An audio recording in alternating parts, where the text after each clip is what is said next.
क्या करते हैं, आज जैसे पर्सनल अफेयर हुए ना, पिछले काफी डेट्स आप गौर करेंगे, हमेशा कोई न कोई नया लॉयर लाएंगे वो एक टाइम मांगेंगे इसमें कई आइए बढ़ते जा रहे हैं। इसमें क्या है सीमन, 473 लेबर है इसमें, और वो सबके अलग अलग ग्रुप से वो सब अपनी इंटरमिनल एप्लीकेशन लगाते हैं, फिर खरीदार भी इतना आ रहे हैं। तो इसमें क्या हर डे में अब क्या होगा सीमन, इसमें कई इंटरमिनल एप्लीकेशन आना चालू, ऐसे बार बार हुआ है। हमेशा पिटीशन आप लेके आते हैं, आपकी रिजेक्ट होती है, डीबी तक आप जाते हैं, आपकी रिजेक्ट हो जाती है, फिर एक नई पिटीशन लिया है आपने, कोर्ट से तथ्यों को छुपाकर एक स्टे लिया, उसके बाद ना तो लेबर का रिकवरी हो पा रहा है। इन्होंने और भी ऐसे लोगों को पार्टी बनाया जिनका एड्रेस ही नहीं दिया इन्होंने। आप गौर करें, एड्रेस नहीं, कुछ लोग मर चुके हैं, पिटीशन कभी भी एंड नहीं होगी सीमान। आपने जानबूझकर मरे हुए लोगों को पार्टी बना दिया, सब जानते हैं आप, एड्रेस भी नहीं डाला मैंने, एड्रेस तक नहीं। इसके अलावा सर कुछ इनके यस मैन है जिनको इन्होंने पार्टी बनाया। ये 20 नंबर भी वही व्यक्ति है, इसका कोई लेना देना नहीं मामले से। अगर कंपनी में आपका शेयर है तो शेयर का मीटर थोड़ी ना, आप कंपनी का अगेंस्ट जाइए, आप यहाँ पे क्यों आए? मतलब बहुत ढेर सारे फैक्ट सप्रेस किए गए, तो आगे डिसाइड होंगे। वो कभी भी आर्गुमेंट नहीं करते पिटीशन पे, आप जो लिख के आए हैं, जो डॉक्यूमेंट फाइल किया, उस पर आप आर्गुमेंट ही नहीं करते। हमेशा आपके लॉयर आते हैं, कभी कहते हैं साहब हमारे दिल्ली से लॉयर आएंगे, कभी कहते हैं बॉम्बे से आएंगे। फिर बॉम्बे हाईकोर्ट का जो आप उल्लेख कर रहे हैं, बॉम्बे हाईकोर्ट में सिविल सूट तो समाप्त हो चुका सीमा, सारा मैटर डीआईटी के पास चले गया, उसी ऑर्डर को लेकर के पिटीशन फाइल किया। मेरी विनती है माननीय न्यायालय से कि आप इसको कम से कम प्राइमरी तो सुन ले सीमा, स्टे तो वेकेट करें इनका। लेबर 473 परिवार फ्रॉड प्ले हो रहा है, जिसमें सारे इंटायर जो लेबरर्स हैं इन सबको एज पर सेटलमेंट पेमेंट हो गया। लीगली उसके ये तो इन पर्सन है, यू आर एन एडवोकेट, क्या एक साथ इस तरीके से can this court clear matter?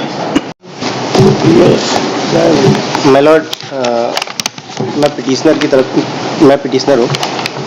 27/3 को जब हियरिंग हुई थी, उस समय एक आईए अलाउ हुई थी, उसमें मैंने मेरी जानकारी के अभाव के कारण मैं उसका रिस्पोंडेंट नंबर 20 ऐड नहीं करा पाया हूँ। मेरे को 3-4 दिन का टाइम दे दें। और my Lord, R1, R2, R3 इनके मेरी एक आईए फाइल हुई थी 6029। जस्ट आप इन पर्सन अपीयर हो रहे हैं? जी। Not through advocate? जी, personally. You will argue the matter? जी। काफी समय ले चुके सब, from time to time certain lawyers were appearing for them. अब ये जब टाइम बढ़ाना रहता है, कभी कोई 2023 ये अलाउ हो गई थी, पर इसमें इनका नाम ऐड कराना था रिस्पोंडेंट नंबर 20। मेरी जानकारी के अभाव के कारण मैं नहीं करा पाया हूँ। मेरे को 2-3 दिन का टाइम दे दिया जाए।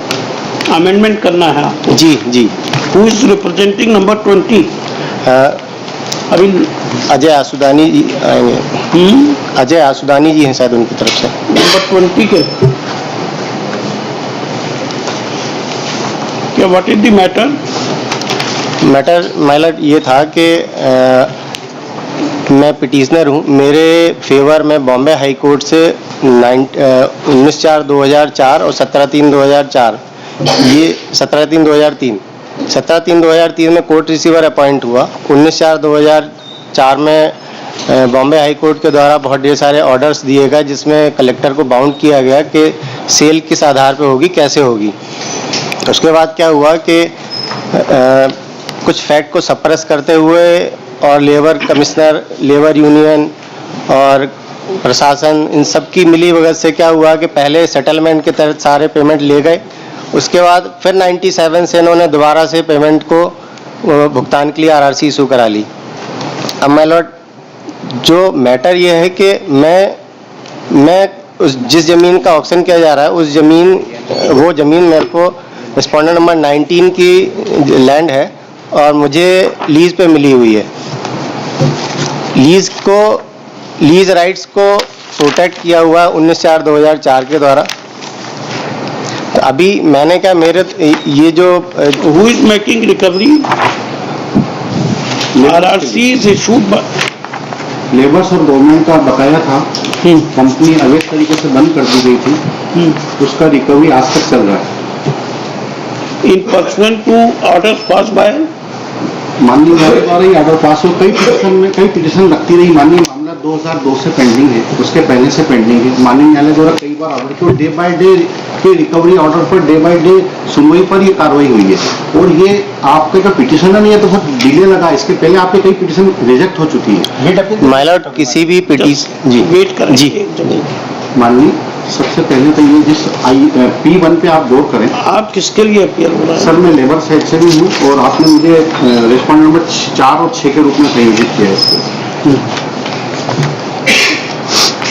अब अदर्स हैं? लेबर कुछ अवार्ड पास हुआ है कि कोर्ट ऑर्डर हुआ है, क्या हुआ है? So there are court orders, my lord. Court order Yes, even Bombay High Court has also protected the rights of the laborers, my lord, which we can show, my lord. Sir Then they have filed various writ of petitions. The orders are passed by labor court. Single bench, my lord, of this honorable court.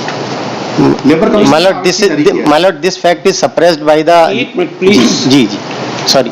And secondly, my lord, my submission is that this. No, I want to know, petitioner is challenging RRC. My lord. RRC is issued under which provision of law and in pursuant to which order? 33C1 33C1 ID Act, my lord. ID Act. My lord. That order has attained finality. My lord. It was challenged and the appeal, etc. It has been That has dismissed, my lord. And my lord, This, which court has passed that order? 33C1. single bench of this honorable court and division bench of this honorable court, my lord.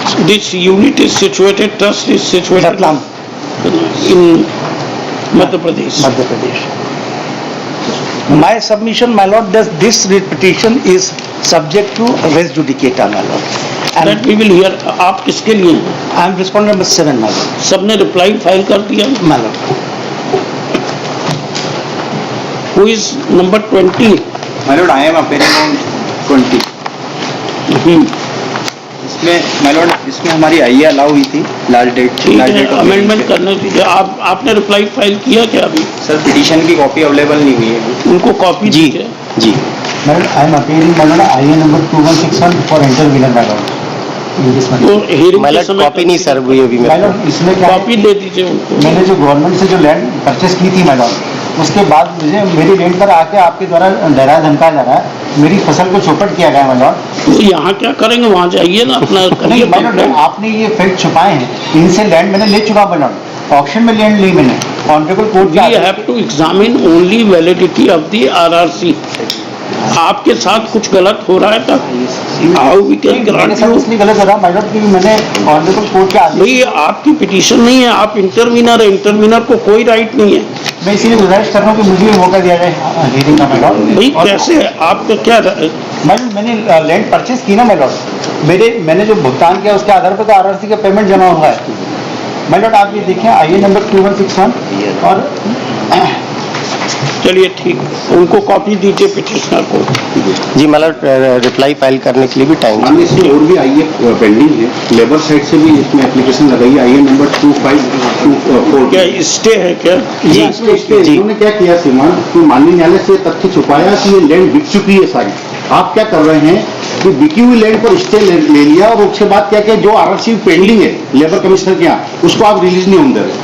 आप देखें माननीय आईए number 2544. जब सुनेंगे आज तो number 20 को पहले पार्टी तो बनाए. माननीय ये जो Lord, 20 नंबर का जो पार्टी है ना, आप गौर करें, आप ना तो नियोक्ता हैं, आप ट्रस्टी होना बता रहे हैं आपको, ना तो आप मालिक है उसके लेबर के. आप वास्तव में रेस्पोंडेंट नंबर 19 जो वास्तव में जैन कम्स लिमिटेड जिसके अगेंस्ट सारी कार्रवाई हुई है, आप कह रहे हैं उसकी प्रॉपर्टी का आप ट्रस्टी हैं. आप इनका P1 देखें माननीय विनती प्रार्थना है मेरी कि P1 देखें आप. ये लिखा गया है 10 रुपए के स्टाम्प पर बॉम्बे में, प्रॉपर्टी है रतलाम में, और ये तब लिखा गया जब कंपनी का क्लोजर का आवेदन आपका रिजेक्ट हो गया. कौन है? Who are you? Respondent number respondent 5. है और हमारी व्यथा ये है कि ये कोई कुछ भी नहीं है सर. ये क्या है कि जैसे कि ट्रस्टी है ना, आप ये भी पहले है रेस्पोंडेंट आपसे जो पूछा जा रहा है वो बताइए. Respondent number 5. रिस्पॉन्डेंट नंबर 5, आप पर्सन में अपियर हो रहे हैं. पर्सनल हमारे वकील साहब हमारे आए हैं And he has come for the first time. Accident हो गया For था the sir. first time he was, he आए had काफी met with an समय तारीखें बढ़ accident. रही हैं. अरे कोरोना जो काल से. पूछा जाए उतना ही बताइए. आप खुद बहस करेंगे कि आपके एडवोकेट? I will. तो जब एडवोकेट प्रेजेंट है तो आप क्यों अपियर हो रहे हैं? इसलिए मैं बोल रहा था मतलब. लिखिए. माननीय निवेदन My lord, 6G. One by one only we can hear. तो तो इन पर्सन है, we can't say anything, he doesn't know the decorum of the court. ये रतलाम में भी सिविल कोर्ट में भी ऐसे ही करते हैं, जब इनको नहीं आना तब लेबर तब ये खड़े हो जाते हैं, तब इनके एडवोकेट वी खड़े नहीं डोंट नो होते। About that. आपकी कोई आईए है क्या वेकेटिंग? हाँ श्रीमान, उसका रिप्लाई फाइल कर दिया आपने? जी लिखिए, Shri Lakshmikant Dwivedi, power of attorney holder in person Shri Tarun Pagare, GF for the respondents 1 to 3, and if the amendment is एक निवेदन था, ये जो अप्रोप्रिएट ऑर्डर के लिए हमने जो ये लगाई थी 6029, लिखे वो सब मैंने कह दिया ना, सब अगर फाइनल हियरिंग के समय लगेगा जरूरी है तो अलाउ कर देंगे आपको order. We will hear finally, अगर लगेगा पिटीशन में कुछ सब्सटेंस है तो we will allow. Now no further, labours का इंटरेस्ट है, we will decide the matter finally. Come prepared, everybody should come prepared for final hearing. My lord, copy supply करने के डायरेक्शन का, कॉपी सप्लाई नहीं की WP की इन्होंने। WP की कॉपी नहीं सप्लाई हुई। वो जहाँ लिखा ना, be impleaded within 7 days and copy of the petition be supplied to the newly added respondent number 20। Copy वगैरह दे दीजिए। जी मैडम। 7 दिन में अमेंडमेंट करिए, नहीं तो पिटीशन डिसमिस हो जाएगी। जी मैडम।